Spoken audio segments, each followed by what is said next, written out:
Thank you so much for joining us for the Smart Controller workshop. This workshop is put on by Tempe Water Conservation in partnership with the Tempe Library. I'm Tina, I'm the Municipal Utilities Program Coordinator over Residential Conservation, and I'm joined by Nicole Swanson, our Tempe Library Sustainability Librarian. Please be sure to submit any questions that you have throughout the workshop using the Q&A feature. Nicole and I will be monitoring your questions and comments in the chat bar. We'll try to answer them directly, or we can save your question at the end for our speaker. But today I am most excited to introduce to you our instructor, Jeff Lee.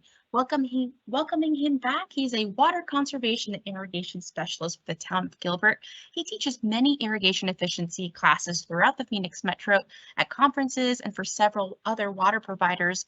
We're really excited, as I mentioned, to welcome him back to share today about smart controllers and how they can be a powerful tool when combined with correct programming.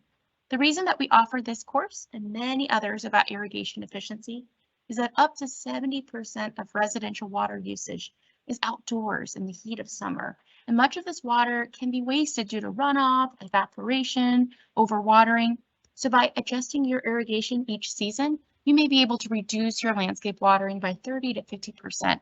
This can be done manually, of course, but there is a technology that can help make it easier. So today's workshop will focus on how you can take control of your landscape with smart irrigation controllers, which automatically adjust irrigation based on your yard's needs and changes in weather conditions. Now I will turn it over to Jeff. Good morning, everyone. Can everyone hear me okay? I'm assuming yes, I can't hear you back, so I'll go ahead and get started. So I can hear you fine. Well, just want to make sure the sound quality is okay. So yeah, today we're going to talk about the smart irrigation controllers. We're going to tell you how they work and some important features to make sure you're looking out for when you do want to purchase one. And we should have time at the end to actually show you how two of them are actually programmed, because we can actually log on to them through the internet.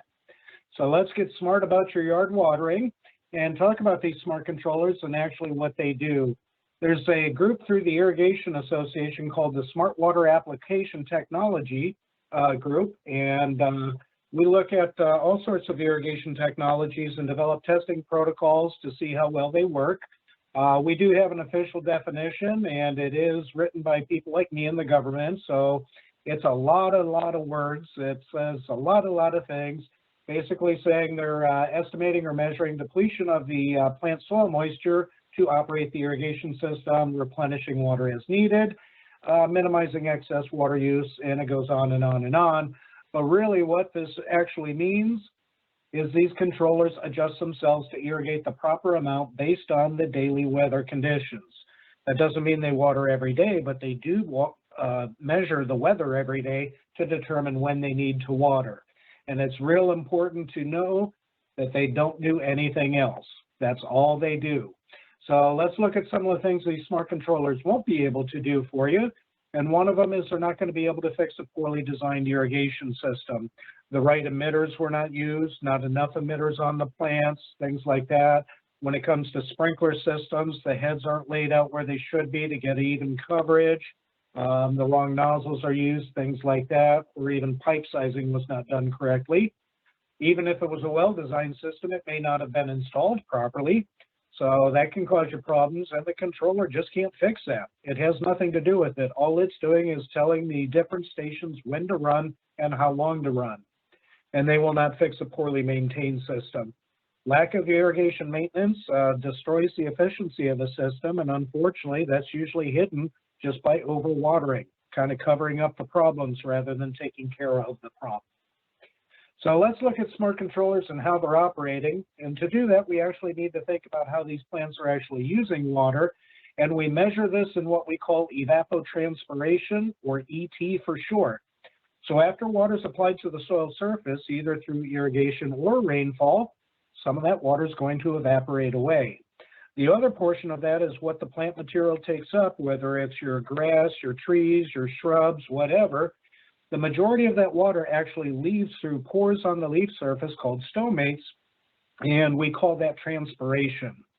So we perspire, plants transpire. It's pretty much the same thing, but we didn't want to call it evapotranspiration. It just doesn't sound very scientific, and it sounds a little gross. So when you hear trained irrigators talking about ET, we're not talking about the alien that needed to phone home. We're talking about how plants use water and the scientific measurement of that. So the other thing about this is it's measured in inches. And this is where a lot of problems come with people trying to make the translation between how many inches a landscape needs versus how many minutes or hours to program into the controller. So that's one of the things smart controllers can help you out with, especially ones that program with what we call scheduling engines. So our reference ET, that's the ET with the little O there, that's kind of the chart of what it looks like. So you'll see June is our peak irrigation month. It's the longest daylight length. It's the hottest time of the year. Not only is it hot in the daytime, but it's also pretty warm in the mornings too. So by the time we get to the middle to the end of June, our morning temperatures are up in the high 70s, low 80s, sometimes even warmer than that. So actually following that curve as best you can with your irrigation programming, that's where you're going to see some of those savings. Unfortunately, most people water like this. They have their summer schedule and their winter schedule, so they're not even coming close to following that curve. So they keep running that same schedule, January, February, and March, and all of a sudden they're underwatering, and they may start to notice some stress on the landscape, and then it occurs to them, oh, I haven't put my summer program back in. So they jack up the watering, usually giving the landscape more than it needs, and it sits there all the way until November. We actually see this kind of water use pattern on a utility scale, just based on how much water our treatment plants are producing.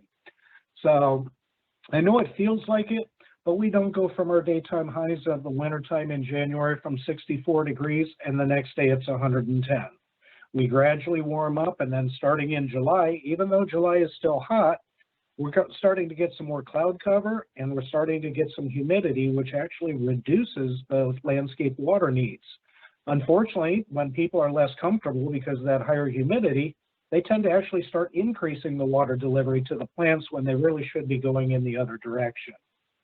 So if you're following our landscape watering by the numbers brochure on how we tell you to water, we're telling you to change your watering schedule 4 times a year for our seasons. Our 2 days of spring, our 8 months of summer, our 2 days of fall, and then a couple of months of winter. But by doing this, you're doing a little bit better than that summer and winter schedule by following that curve a little bit better. We give you ideas with our chart here on how often to water the different plant material for the different seasons, but we're not telling you runtime with this. You actually need to use the brochure for that.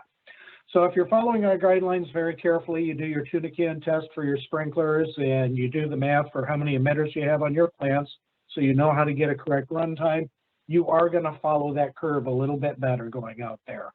There's still going to be some instances of overwatering and underwatering going on, but much better than that first example we showed you. Of course, an even better way to water would be to adjusting your controller even more often, which would be on a monthly basis, which is what we recommend to the landscape professionals. They should be doing a much better job of managing that water, especially when you consider how much landscape area they're actually taking care of. But what's going on is if you look at it even to a finer resolution, you can look at what's going on with the daily plant water needs. And this is actually what the smart controllers do for you. So you'll see in this instance, let me see if I can get my laser pointer here. There we go. Okay, so if I were a landscape maintenance contractor and I showed up to your house on April 1st, and I know I'm not going to come back until May, when I set your watering, I'm going to have to make sure it's watering enough to cover the plant water needs over here. So that means all of this area in here is going to be excess water. You'll also notice there's a big dip in the daily plant water needs on this particular day.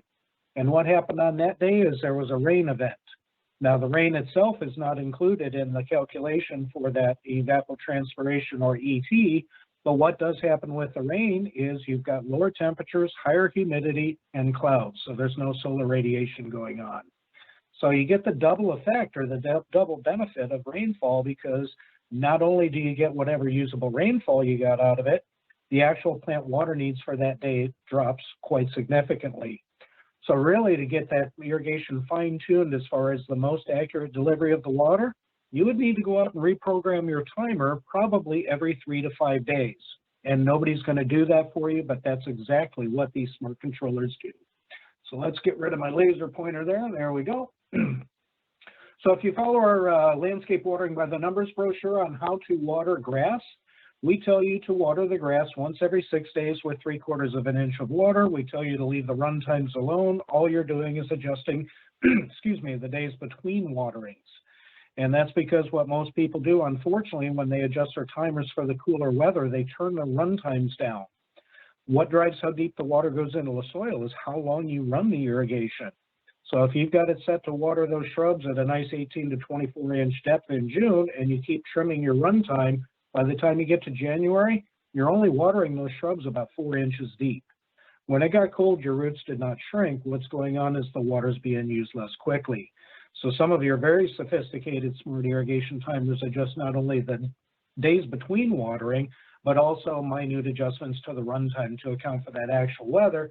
Because you notice in this case, we actually ended up being a little bit underwatering by the time we got to April out there, which honestly, if you were still doing a good job, you probably wouldn't even notice any stress on the grass at that. But if you kept it up like that, you would end up seeing some problems.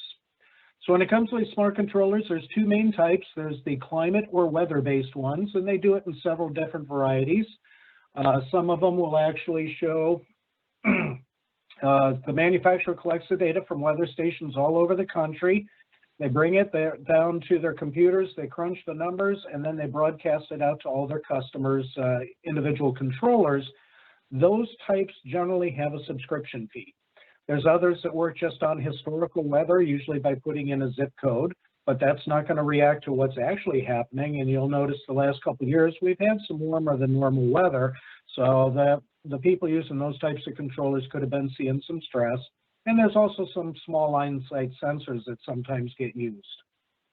There's another type out there where they actually bury sensors in the soil to measure the actual soil moisture quantity. And these can work very, very well. They work really, really well in large, homogeneous type landscapes. So in particular, at the town of Gilbert, we're installing controllers that use soil moisture sensing in our parks.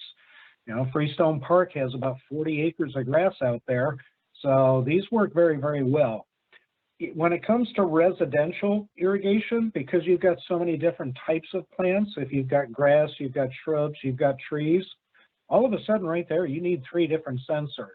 So soil moisture sensing on a residential type urban landscape is going to be more expensive and a little bit more difficult to actually calibrate in. So generally, we recommend the climate-based ones. Nothing against the soil moisture sensors. They work great. We've had great success with them at our parks in Gilbert. And now, excuse me, within about the last 5 to 10 years or so, now we're getting these controllers that actually get their weather information through the internet. I'm going to mute myself for just a second here while I clear my throat.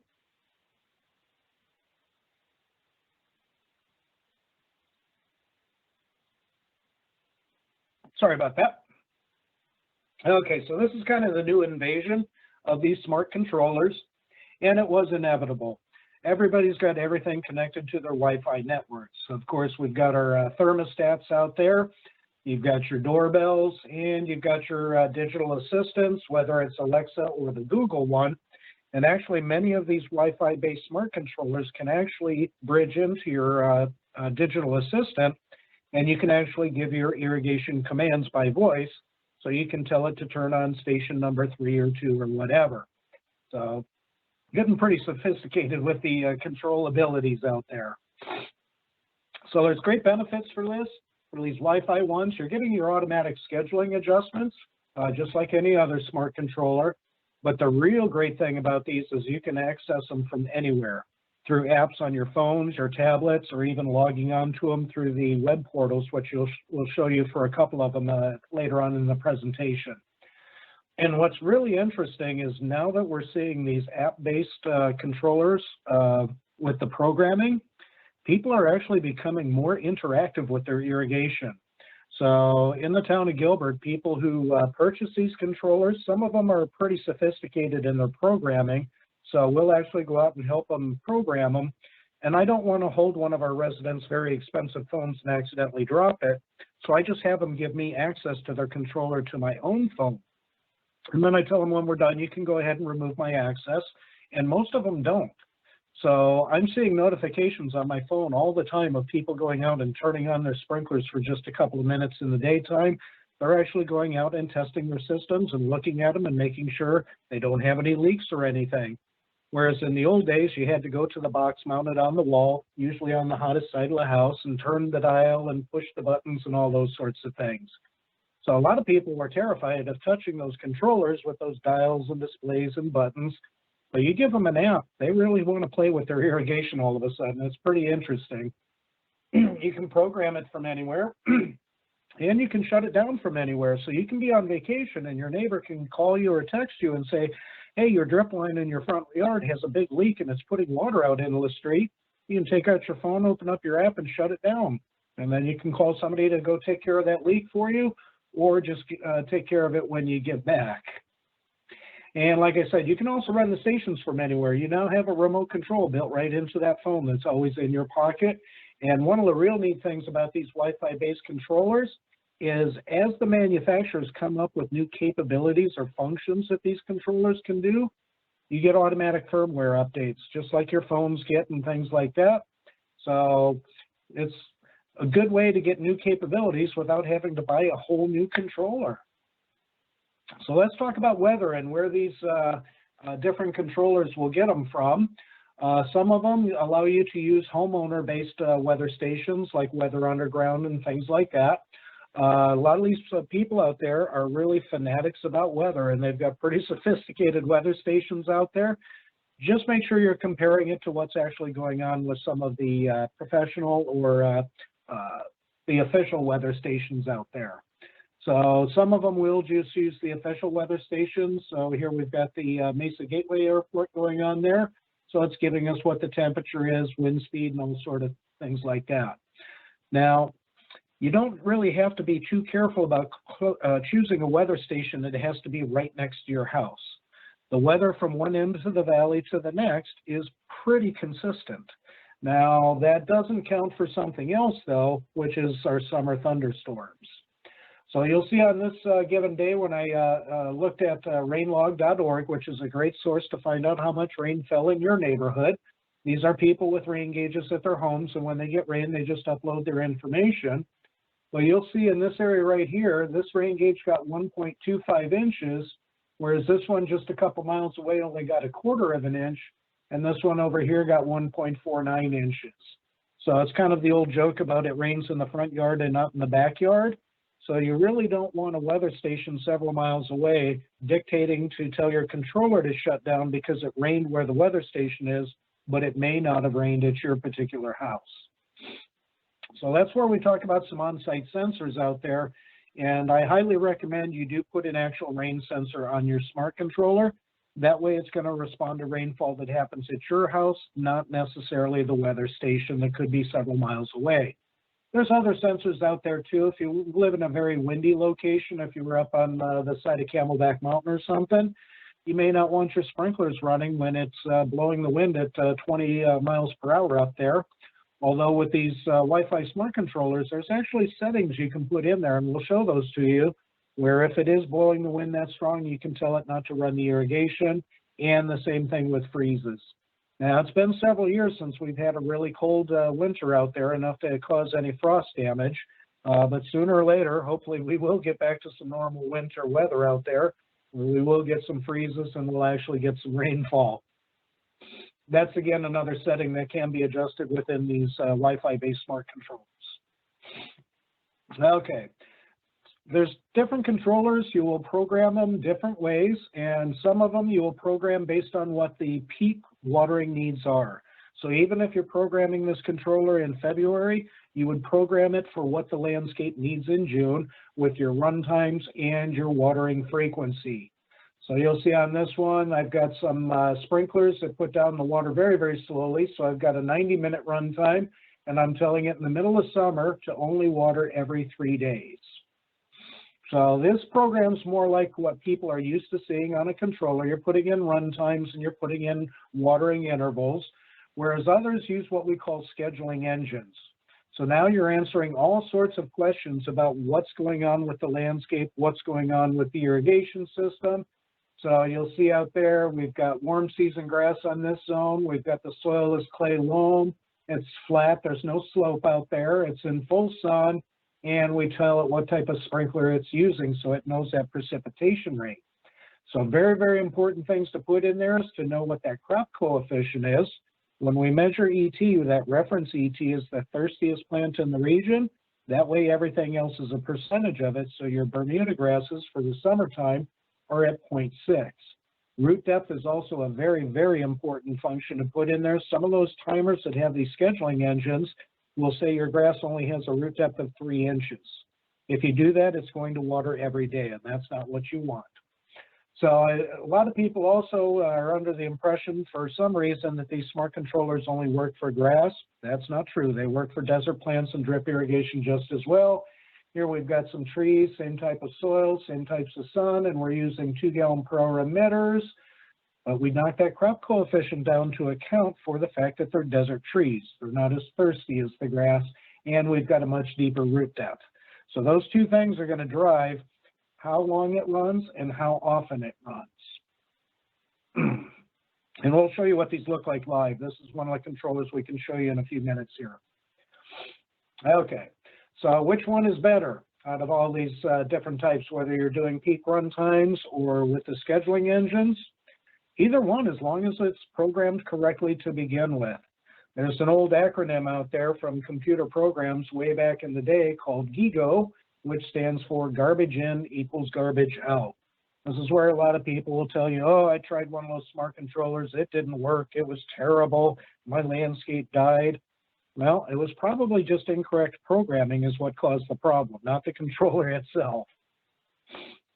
Okay, so out of all the different controllers, whether it's the ones that get the signal from the manufacturer, the on-site sensors, or the Wi-Fi based one, which one is better? All of them, unless you're willing to go out and adjust your irrigation every time in between the next time it needs to run. And nobody's going to do that, but that's exactly what these smart controllers do for you. So one of these controllers going to help? If somebody hasn't been managing the controller very well and putting in good programming information, so you'll see here once again running that winter schedule until they got into April, and then they started seeing some stress. And this is actually a real water use comparison for a site that I'm not telling you the name of. And then in September, they cut the water off to the grass to dry it out so they could put in the seed for their winter rye. And then they overwatered the heck out of it for the next 2 months. Unfortunately, this is a very common watering pattern we see out there. So what's required for them to perform? They've got to be programmed correctly. So this is where somebody will tell you, oh, we tried one of those smart controllers, it was terrible because the landscape died. Well, of course, it was programmed to only give the landscape half the water it actually needed. You'll see on those red bars there, the water that was actually delivered is still following that weather pattern exactly. It just wasn't programmed for what that landscape actually needs. Or another one will tell you, oh, those smart controllers are supposed to save you water, but when I tried one, my water use doubled. Once again, bad programming, garbage in, garbage out. So it's following that weather pattern exactly the way it should. It's just putting down twice as much water. And this person would probably feel real good about themselves saying, I'm doing the right thing by putting in a smart controller, but they're not actually utilizing it correctly and giving the landscape the right amount of water. So the other thing is that they need in order to perform correctly is some people have the impression that these controllers are what you call set and forget because they do all the adjustments for you. Well, that's not a good idea either. You need to pay attention to what they're doing because things can go wrong. You know, they can lose their connection to the Wi-Fi and you may not be aware of it. You may not have your push notification set up. And then all of a sudden, something in June happened, and then all of a sudden it was only watering at about 20% of what it actually needed. So you got to pay attention to what they're doing. Pay attention to your yard. Your yard will tell you how the plants are doing, whether they're being underwatered or overwatered. So another thing we hear quite commonly is people say, well, I talked to my landscaper about putting these in, and he said, oh, they're junk, they don't work. And generally it's because they don't understand how they work. Where in the town of Gilbert, we've been using them a lot, especially on our own municipal sites. We have Wi-Fi signals at our fire stations, so we've been putting them in there. That green band is the landscape water budget we create because we know how much landscape is there. and then we track it as far as how many inches it needed, and we turn that into gallons, and we track with the blue line how much water was actually used. So you'll see at that particular fire station, there were a lot of strange problems going on with that controller management. For some reason, they were overwatering the heck out of it all winter in 2016. Once we put in the smart controller, it started following that weather pattern just like it should. Here's another one that went in. I've got some newer screenshots here. These were taken back in 2019. And there, of course, is a third one. So you can see some pretty inconsistent watering going on beforehand. This might have been just a big leak or something that didn't get taken care of as fast as it should. Once again, as soon as we put in that smart controller, we're following that green curve, which is the actual water needs very, very closely. So what happens when they get installed? Well, unfortunately, sometimes you're going to get things like brown spots in your grass. And this really has to do with the efficiency of the actual hardware in the ground, the irrigation system, what sprinkler heads are being used, what nozzles are being used, what's the spacing, what's the layout, are they getting even coverage, things like that. So this is actually an apartment community that we put in some smart controllers at when I worked at the city of Mesa, and we programmed it as if they had a good, efficient irrigation system because the contractor said, yeah, system's great. Well, it wasn't. So we started seeing lots of stress out there, and once we turned on the system, we started locating all the problems, including one problem was one of the sprinkler heads was right here. So apparently that transformer was not on the plans that the irrigation designer got to see, and he properly put a sprinkler head here that was supposed to reach over to here, but of course never can because that transformer box is there. So do remember that smart controllers can't fix dumb irrigation systems, and that goes for drip irrigation as well as sprinklers. So you can have issues like you don't have enough emitters on your trees. You try and do the math for their landscape watering by the numbers. You say, okay, my tree needs 40 gallons of water, and I've got two 2-gallon per hour emitters on it. That's 4 gallons per hour. Well, that's a 10-hour runtime. Nah, you really don't have a 10-hour runtime. What that's telling you is you should add in some more emitters around the tree. And of course, emitters can fail and start performing incorrectly, just like sprinklers. So you can have what we call these blown emitters. So that is a 1 gallon per hour emitter, but it's failed. So it's no longer putting out 1 gallon per hour. I would estimate that somewhere at about anywhere from 14 to 18 gallons per hour.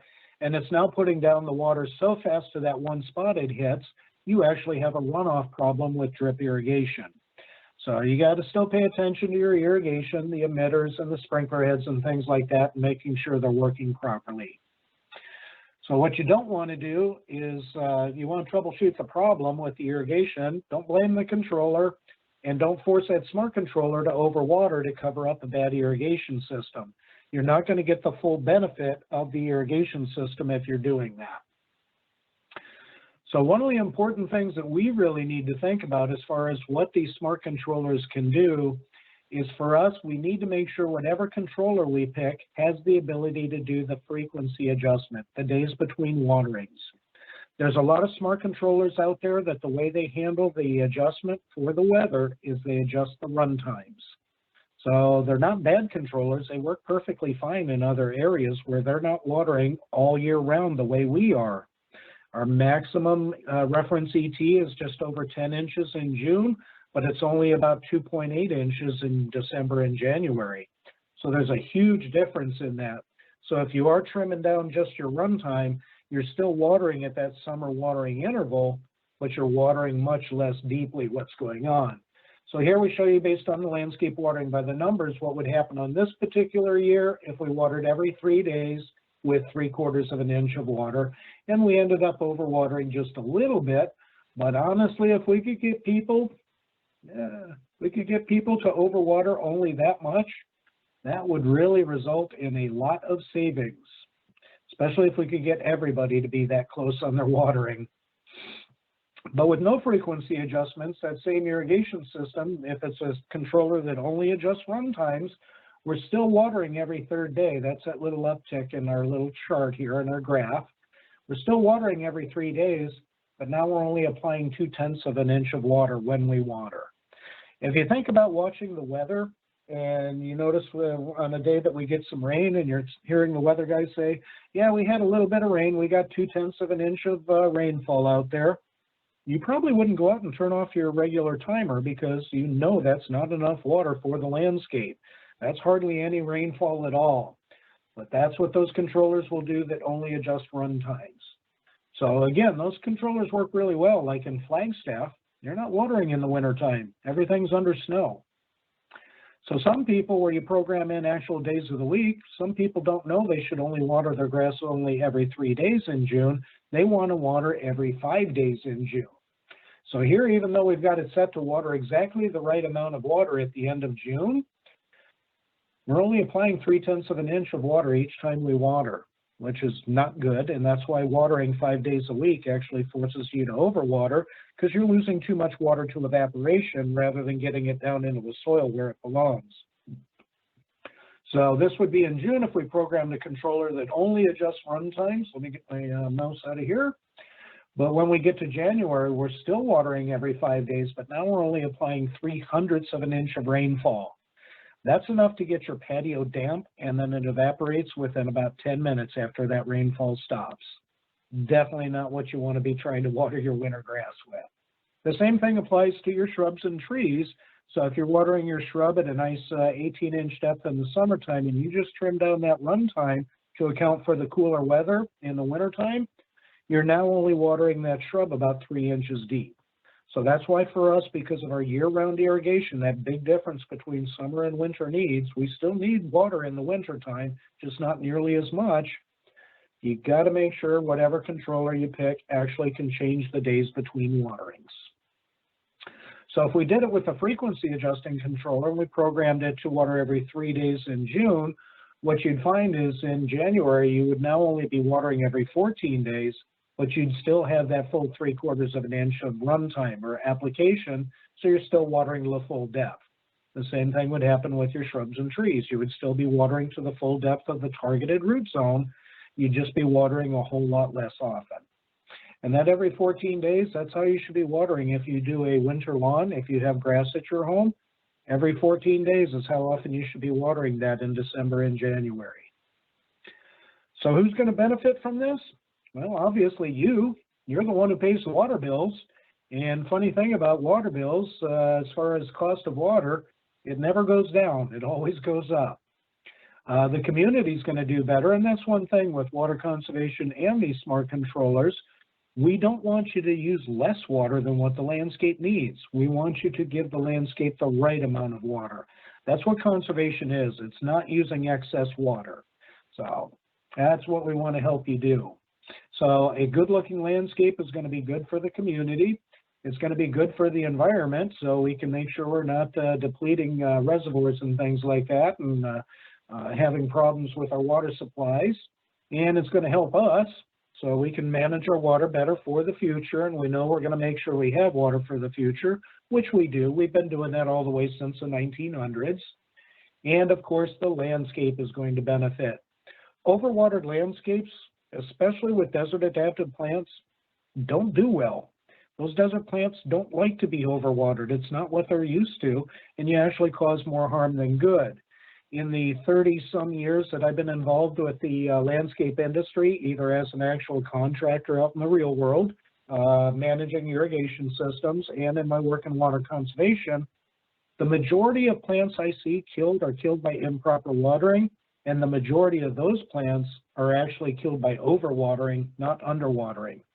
Grass, for some reason, you give it 5 times more water than what it needs. That Bermuda grass doesn't care. It still looks fine. It just has a really shallow root zone at that point because it doesn't want to be sitting in that soggy clay soil. So then all of a sudden, if you miss one irrigation, even though you've got lots of moisture built up in that soil from overwatering, it'll go into stress immediately.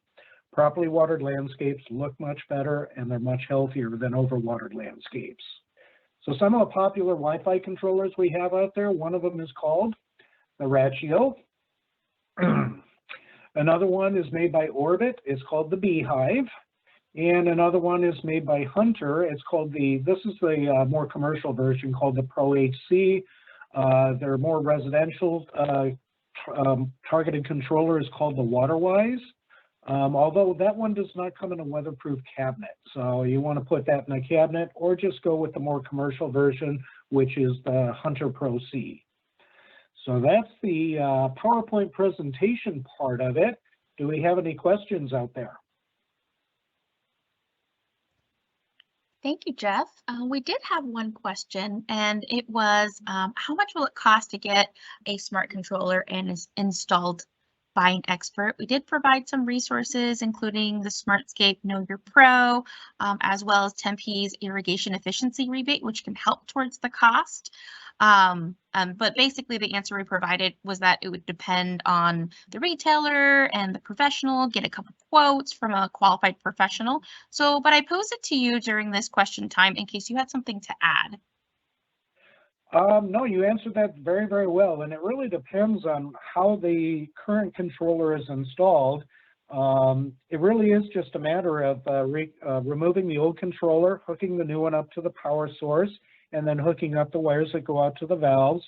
But if it's in a really challenging situation or the original controller was installed very poorly, maybe the power lines, the power source feeding it were put up to code, that could impact your cost and things like that.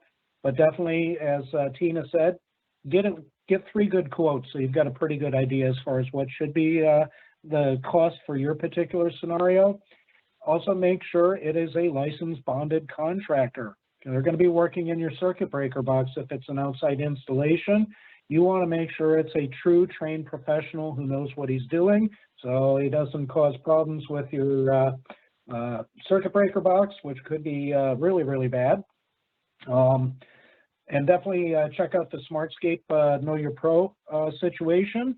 That is our training program that we're involved with to train landscape contractors. There's other trainings out there too, as well as the Arizona Landscape Contractors Association has their irrigation tech training, which is also very good. Thank you, Jeff. That was perfect. And those are all the questions for now.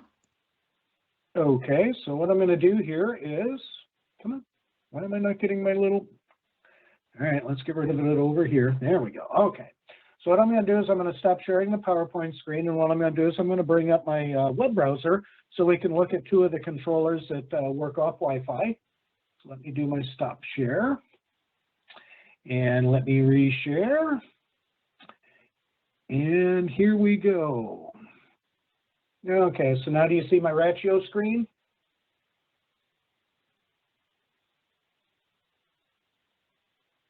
I'm hoping that's a yes. Yes, looks perfect. Okay, so yeah, this is kind of the home screen. All your functions that you would program this controller on the app on your phone or your tablet are here. They're just going to be in a different location. So your home screen is just giving you a kind of a preview of what the forecasted weather is going to be. At this point in time, it's guessing when it needs to water next. So let's see, our next scheduled run is set for Tuesday, and it's going to be our Smart Lawn schedule. So now the great thing about some of these Wi-Fi controllers is they don't have actual programs. So if you had 6 different stations that needed 6 different watering regimens, you're not confined to that program A, B, and C like you are on a standard irrigation controller with this particular one. The Ratio does use what we call a scheduling engine, and I'm going to show you how we go through that process here real quick. Looks like I've got a good amount of time. I didn't spend too much time on the PowerPoint part, because this is the part where you get to see what actually happens. So if we look at the schedules here, we could put every single station within one schedule, telling it it's allowed to water whenever it wants within these hours. But if you have both sprinklers and drip irrigation, on these we recommend you set up one schedule for your grass to water through the middle of the night, and then another schedule for your drip irrigation that can actually water in the daytime. With drip irrigation, you're not throwing the water up in the air, so it's not as big of a deal to be watering during the daytime. Also, drip irrigation works at much lower pressures and much lower flows. So leaks in drip irrigation systems can be really, really sneaky, where if you're running them through the middle of the night, by the time you get up in the morning, you won't even see any signs of that leak. But if you're running them early in the morning during the daytime when you're up and about, you're more likely to spot them. So if we look at the actual schedules themselves, we've named it the Smart Lawn schedule. and we've given it the type of schedule. On this particular controller, you have choices on the type of schedule. You can do what's called a fixed schedule. This is how you turn a smart timer into a dumb timer by saying, no matter what, I want your water Monday, Wednesday, Friday, starting at 6 a.m. And it will do that forever, and it will never adjust itself for the weather. There are some instances where you would do this, like if you have a grass lawn and you want to put in a winter lawn, you're going to put in a temporary fixed schedule to germinate that new seed. You have flex monthly, so it'll change the watering every month. But again, that's not taking full advantage of the irrigation timer's capability. Whereas if you're using the flex daily type of schedule, this is where the controller's actually measuring that water or that weather every single day and determining how much water the plants on each given zone have actually used up. So what we're going to do is we're going to go back out of this. Come here, you. So we're telling it it's allowed to water. It starts at 12 a.m. and it has to stop by a certain amount of time.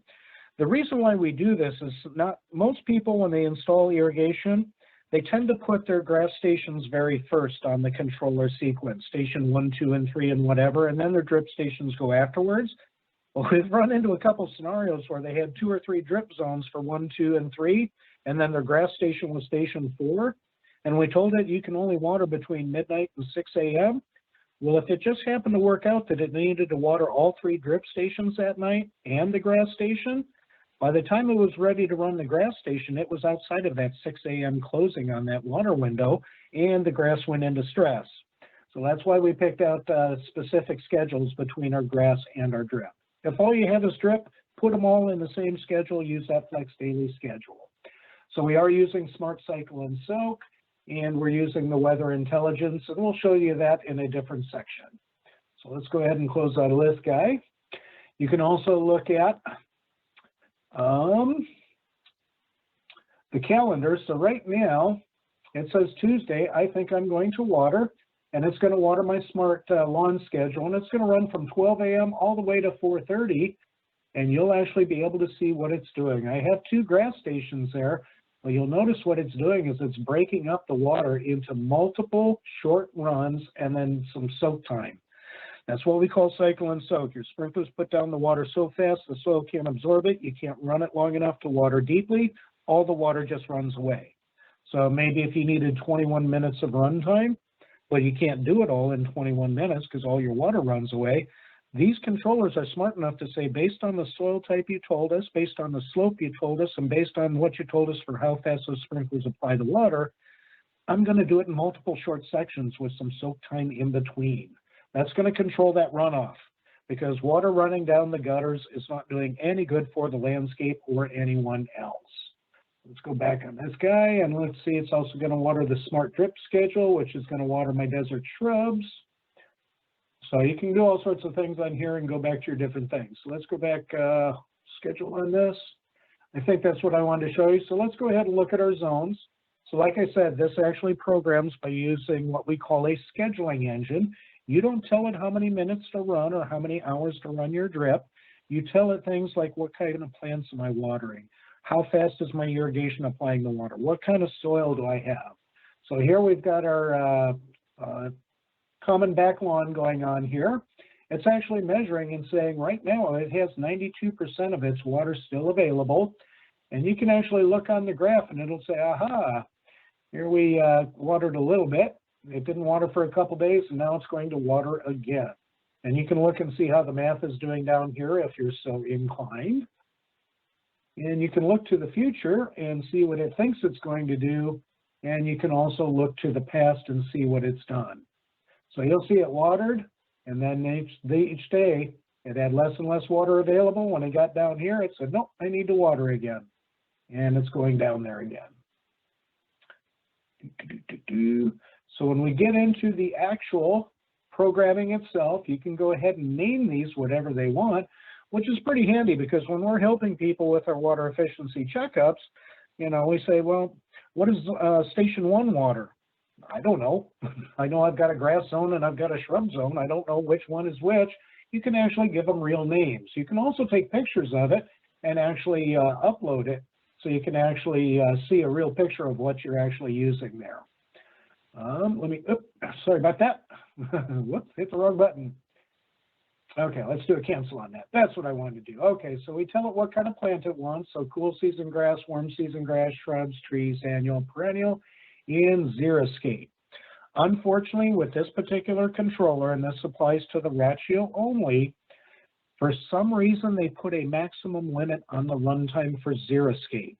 So they say it can only run for 180 minutes, which is 3 hours, which sounds like a lot.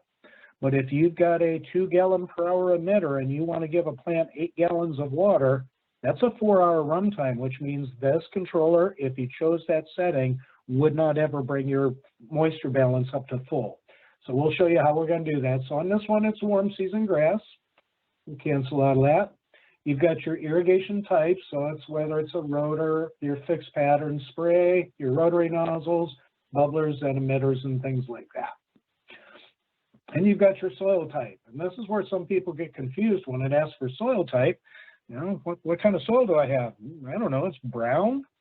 Generally speaking, if you're in the valley, you're going to be picking clay loam. That's the typical soil we have across the valley. It only changes if you're getting real close to the river where you might have a little bit more silt, or if you're up on the side of a mountain, you're going to have a much coarser, more open soil, probably something like a loamy sand or a sandy loam. And of course, exposure. Are we getting lots of sun, some shade, lots of shade, mostly shade? Well, if it's grass and you pick mostly shade, you're probably not going to grow grass anyway because it needs more sun than that. And of course, the slope. And rather than confusing you with all sorts of degrees of slope, they're just kind of showing you an inclination of kind of what you're looking at for slope. So here we picked out moderate slope on that. Really important on these controllers is you do want to go to the advanced screen. Don't worry about area. That's just a way the manufacturer tried to back their way into water savings, and it really doesn't make any sense the way it's done. So just go ahead and ignore it. Leave this alone because that was selected based on the soil type you picked. So you're going to leave that one alone. The real important is the root depth. That grass lawn, you want to water somewhere between 6 and 10 inches. So I usually pick 8 inches as a good happy medium there. What that's going to do is in the middle of summer, that's going to put it right at about every 3 days for most normal summers. Although when I was watching this controller, and this isn't hooked up to a real irrigation system, it's just hooked up so I can watch what it does with these programming parameters. Last summer, there were times it was watering every other day because it was just so hot and we got no rainfall last summer. You're going to leave the depletion alone, the efficiency alone, but crop coefficient can be very, very important, especially when I'm going to recommend how you select for desert shrubs and desert trees. And I'm going to show you those. Let's see, let's go back one. One other thing here too is on the soil moisture, you can also look at it and say, well, it's saying I think I'm going to water in another day or two. Or if you know it just already watered and you don't want it to water, you can either fill or empty that. So especially when you're first programming these timers, if you know it hasn't watered in a while, you're going to make sure it's at empty. If you know it just watered the night before, you're going to make sure it's at the full setting. And let's go look at some desert shrubs here. So once again, we're saying we're at about 32%. That doesn't mean 32%. That means we're getting close to that 50% of allowed depletion. So you'll see what we're looking at here. Today we're here.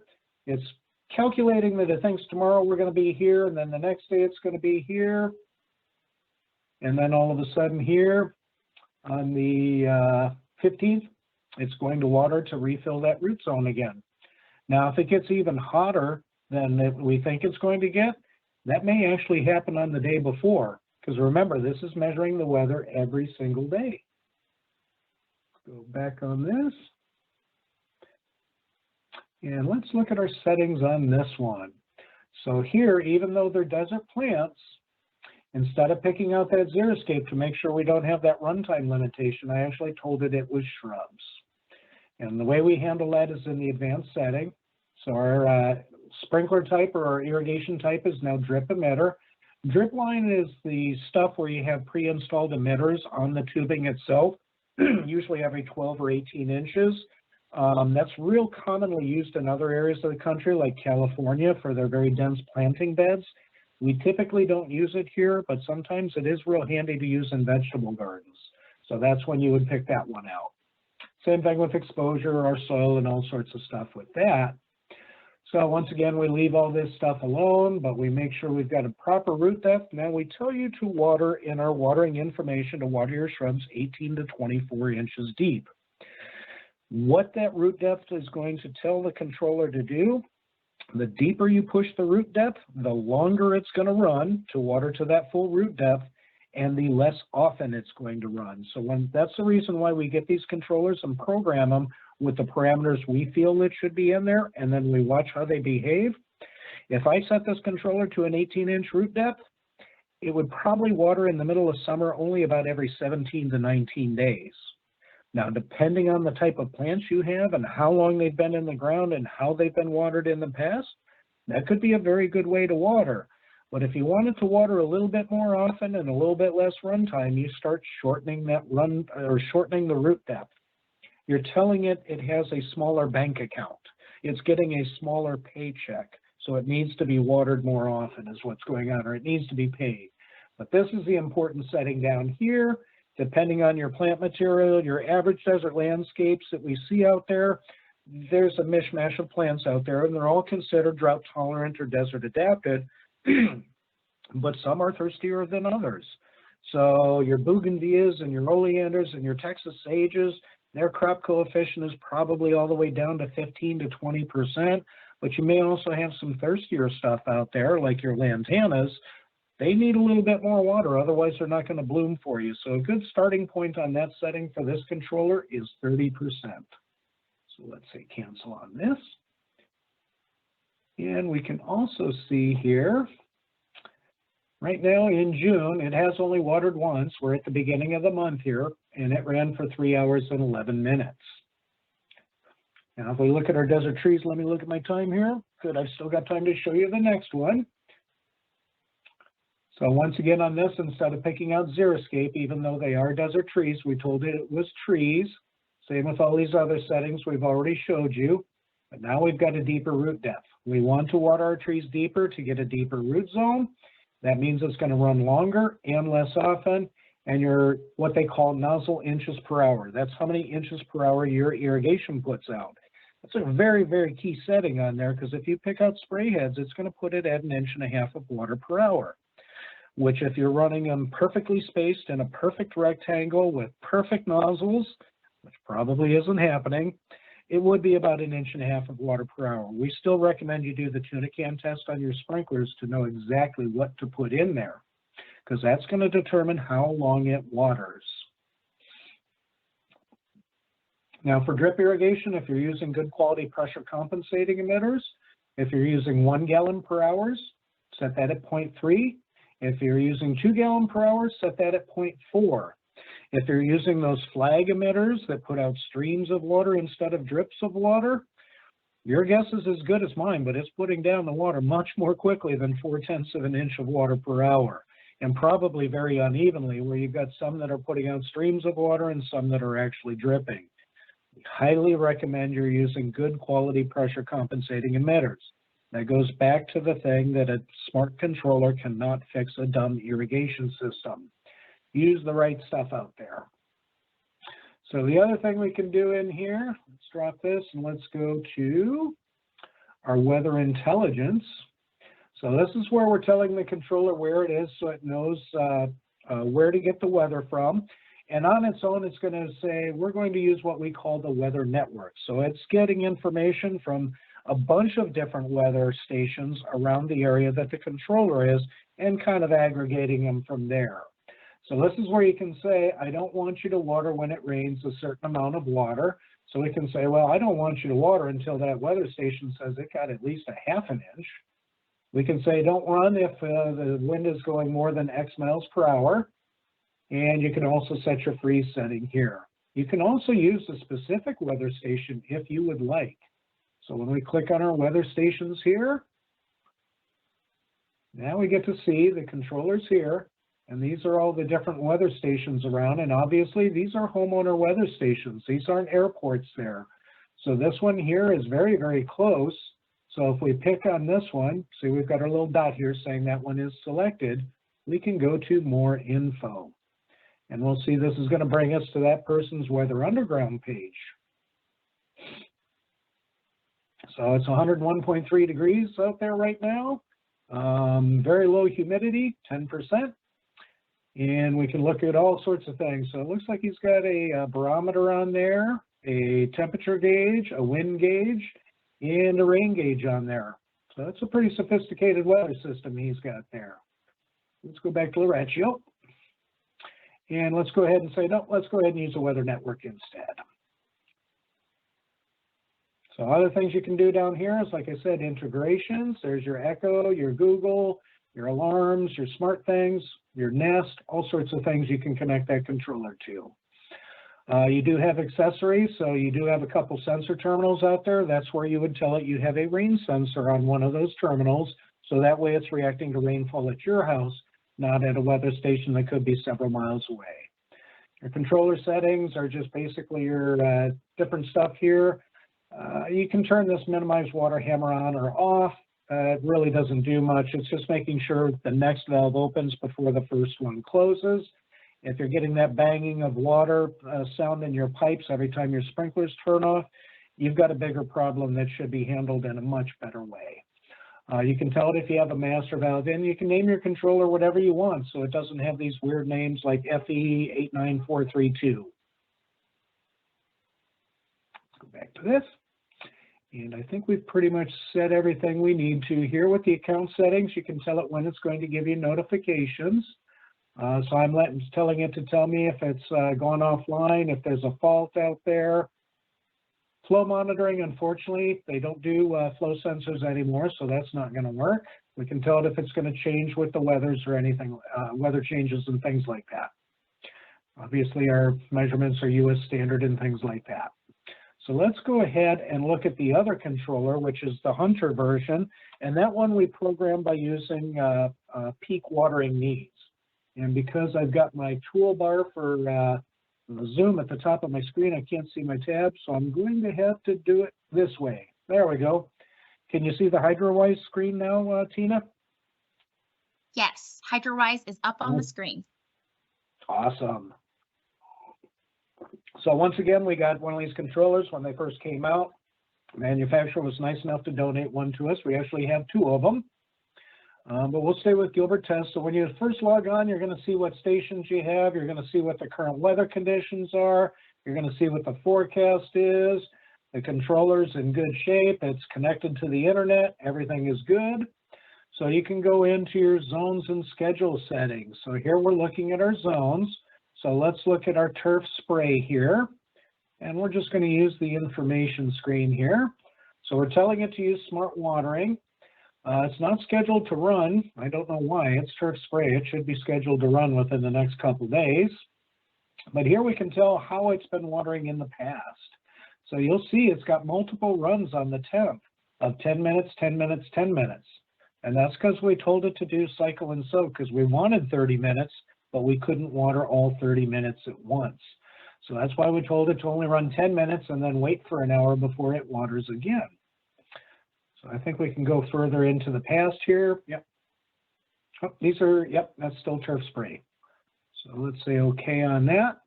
But let's look at actually putting in the information. So let's go ahead and say we're going to edit it. So we can name the station whatever we want.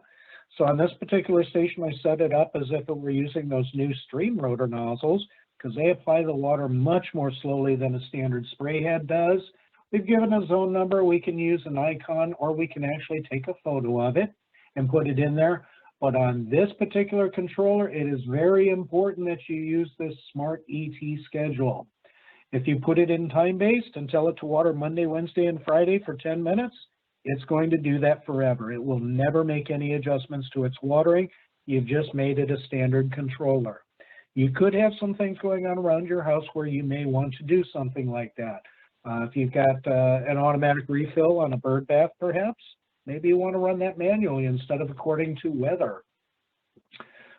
Virtual solar sync, don't worry about it. That also starts turning in your run time. So just make sure you're using the smart ET schedule. That's the way it measures the weather every single day.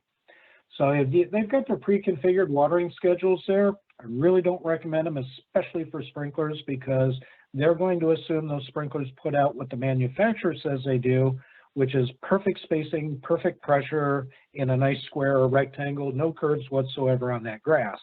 And for some reason, people don't like squares and rectangles for their grass, so they put in all these wild curves, and it really changes both your application rate, how many inches per hour, and it also affects your efficiency.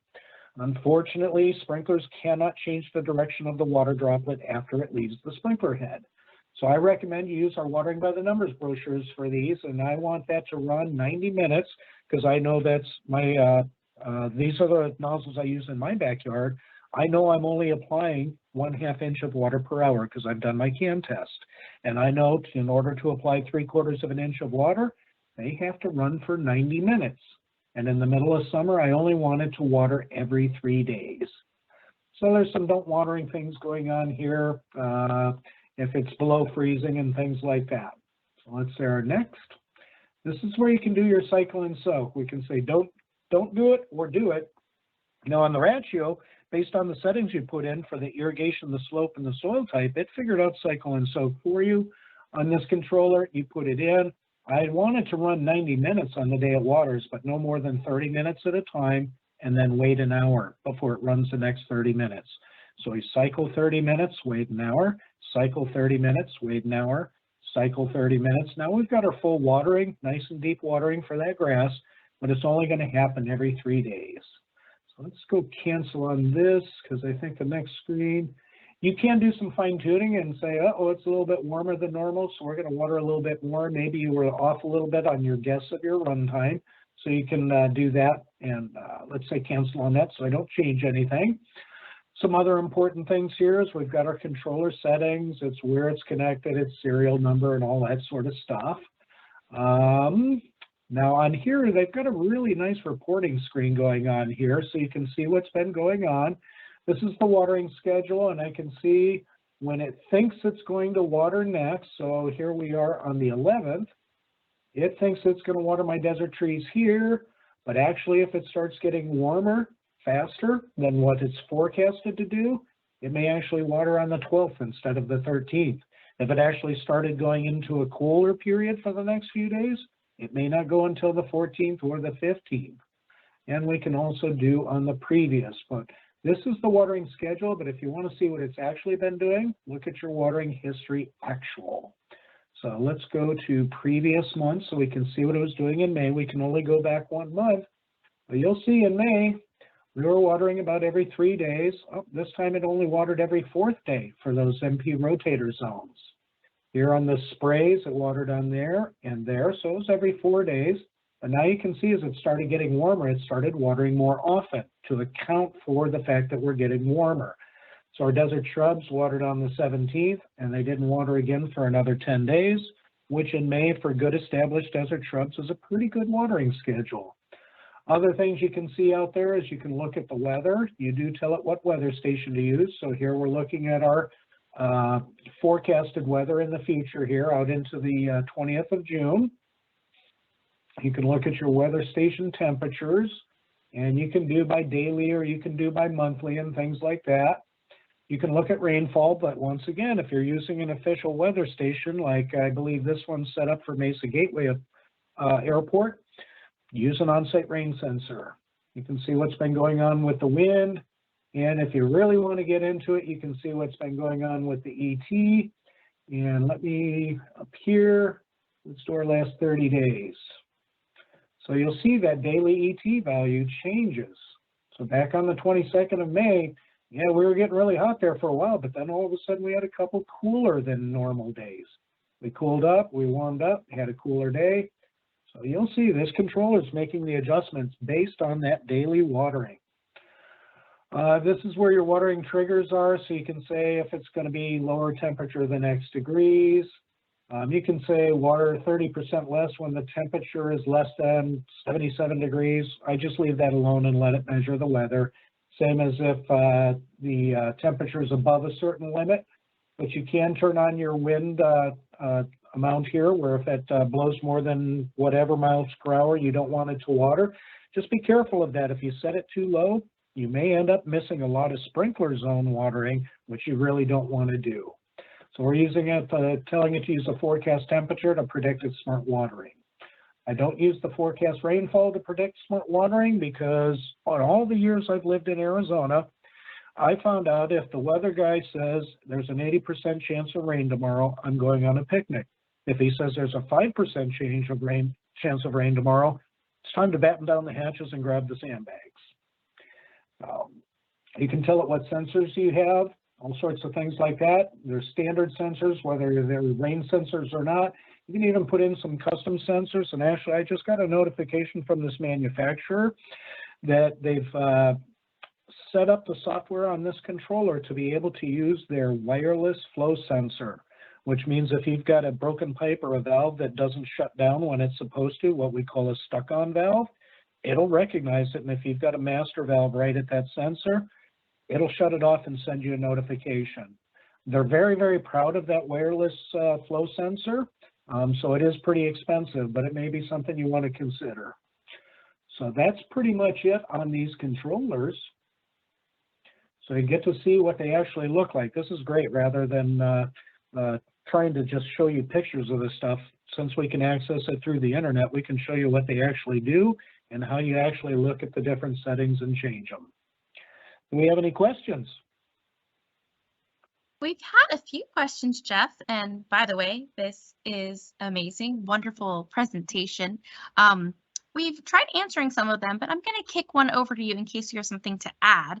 One was, what advice would you give someone using a smart controller with adjustable bubblers? And I assume that that question was referring to, precip rates with adjustable bubblers, given that it's not a guarantee how fast water is coming out of that bubbler. So I provided some tips about using the water meter, figuring out the flow rate. That is a service that we also help with in our Tempe Water Conservation Water Consultation Program. And I invited the resident, which I invite all of you who are still on with us to do so if you would like some help from our consultation specialists. But Jeff, do you have anything to add about adjustable bubblers and figuring out that flow rate?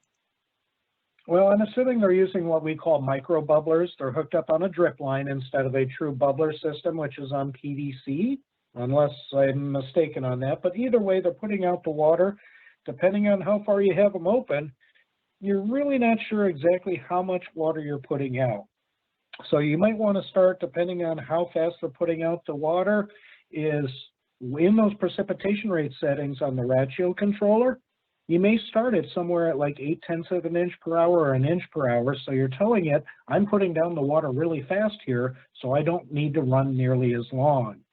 The problem you have with those adjustable things is you're not really sure how much each one is putting out. It's real hard to define a precipitation rate on them. And I know people think they're doing, they're trying to adjust based on different plant water needs. But overall, the end recommendation is to use the pressure preset compensating emitters rather than those adjustable ones. Those ones where you turn the little cap and they've got the fingers or spider fingers, spiders of water coming out. To use actual pressure compensating emitters and then adjust by using different flow rate emitters. They do come in different delivery amounts, 0.5 gallon per hour, 1 gallon per hour, 2 gallon per hour. You can even get higher flow rates if you need it. And then just by which emitter you're using and how many you have around each plant, you're going to really balance out that precipitation rate a lot better. If it is a true bubbler system, like what we used to use before we used drip irrigation, they do use pressure compensating bubblers as well that are non-adjustable. You can get them in preset rates of 1/4 gallon per minute, 1/2 gallon per minute, 1 gallon per minute, and so on. And that way you can get kind of an idea of saying, okay, I'm putting 1 gallon per minute, and if I run it for 10 minutes, I'm covering this much area. You can do a calculation for what that precipitation rate would be. It's going to take a little bit more work, but you can actually get that done. But again, don't set and forget these controllers, especially when you're trying to dial in that precipitation rate. If you're not doing catch can tests on your sprinklers, and with drip and bubblers, it gets a little bit more, it is a science, but most people are not going to go through all the training that some of us professional irrigators have gone through to figure that out. Set it up, Higher precip rate with those bubblers than you would use for an emitter, and then just watch and see how it runs and see how the plant material responds. But definitely do take Tina up on that recommendation to have one of their consultations. That way they've got eyes on your site rather than me trying to guess what you're doing over the phone here. We have one more question that just came in. Where do we find info on conversion between inches per hour and gallons per hour? There's a lot of great information out there. You can check with some of the University of Arizona publications. You can check with materials and resources that are available from the Irrigation Association, which is irrigation.org. There's also the manufacturers themselves. A lot of them have a lot of online resources as far as trying to do those conversions. Just remember with sprinklers, those are done at perfect spacing, perfect pressure, and perfect distance between sprinklers. And those tests are also done indoors where there's no wind. So if you do have sprinklers, I really want you to do that tuna can test that's described in the Watering by the Numbers guide. And Tina, do you guys also have our cheat sheet posted up on your website for the common controllers like the Ratio and the Beehive? That's a good question. I don't think we have it posted on our website. What we do is we share it with any residents who contact us to get help with smart controller adjustments, or if they apply for our high efficiency irrigation rebate, which I'll talk about in a couple minutes, then we provide that as a standard through that process, but we don't put it online. But we can, if that's something we can share, because you created it. You're perfectly allowed to share it. In the meantime, if it takes you a while to get it up there, we definitely have it on our website. I'm pretty sure Chandler has it on theirs as well. Perfect. Thank you. Those are the questions that we have. I see Patty submitted another question about how deeply trees will be watered. Patty, I did publish the answer to that, but feel free to email me at conservation@tempe.gov if you don't see it for some reason. So if unless you have some other slides, I'd be happy to share the last couple slides and invite to the survey. That's all on you. As long as we don't have any more questions, I'm all done. Okay, perfect. Thanks, Jeff. So quickly at the very end, I just wanted to wrap up by making sure you are aware that we have resources here at the City of Tempe that can help Tempe residents and other customers conserve water. We have, I mentioned this a couple times, we just want to make sure you know that if you're a resident here in Tempe, you qualify for potentially for the high efficiency irrigation rebate. As well as some other rebates. If you haven't upgraded your toilets yet, we have up to $75 per toilet for up to 2 toilets per single family residential home, $75 each year for adding desert plants, up to $2,000 for a turf to desert landscape conversion. And we have up to $500 for an outdoor water efficiency upgrade. And so this topic today, the smart controllers, those do qualify. We do have a cap for how much you can get back for a smart controller, be up to $250 because we've seen the most water savings from a combination between smart controller and upgrading the efficiency of the irrigation system itself. As Jeff has gone into detail about, if you have a smart controller on a dumb system, that is not going to be watering efficiently. And so that's why we have that cap. Feel free to visit tempe.gov/conservation for some more information on those rebates and how to qualify. Getting started with a consultation is always a great idea because you can get customized recommendations for how to move forward for your particular property. We also have a fairly new portal called the Water Smart Portal where you can track your water usage, get leak alerts, view how your usage compares to others, and explore water conservation. It's at no cost. Please register at tempe.gov/watersmart. Don't hesitate because those leak alerts only go out to the information, the contact information that we have in our billing system. So if you want to make sure that you don't have a delay in getting them, if you want to put in the most accurate email or even a cell phone number that you check frequently and get a text message alert, registering is the first step to do that.